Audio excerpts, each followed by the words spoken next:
कि जैसन सोचले रहने ओइसन धनिया मोर बारे।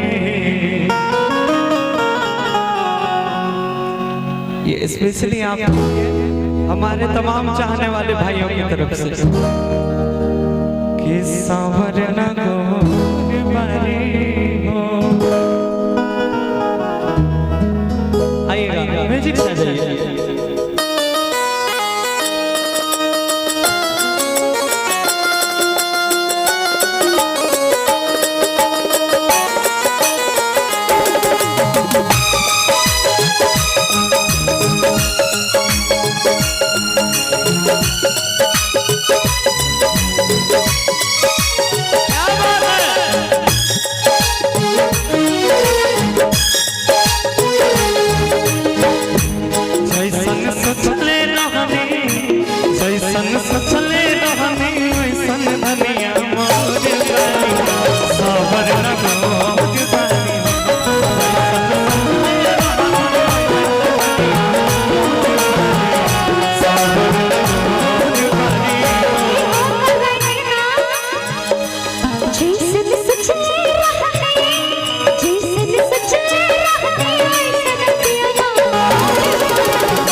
अच्छा एक बार सरवन भैया एक बार मुर्गी दिखाइए।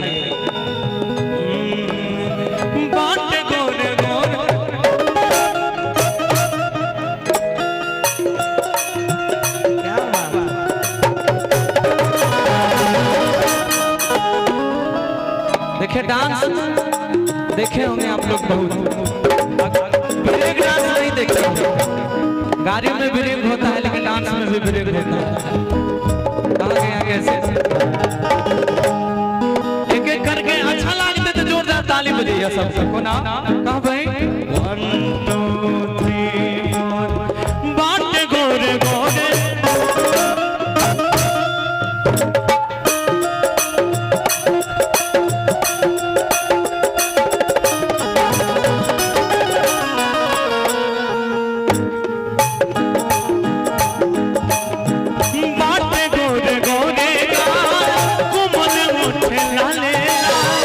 हौसली तगलिया पे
कि सावर नगोर भरी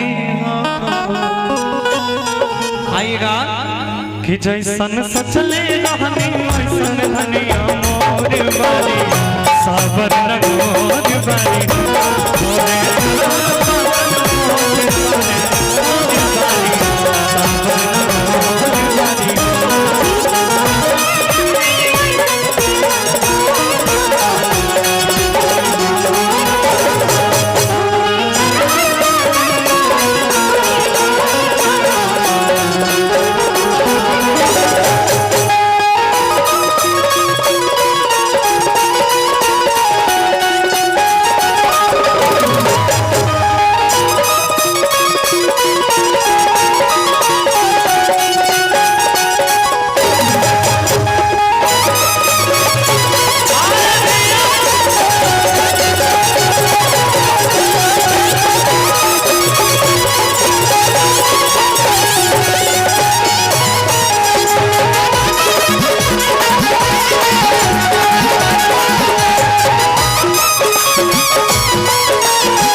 एक ताली हो जाए जोरदार।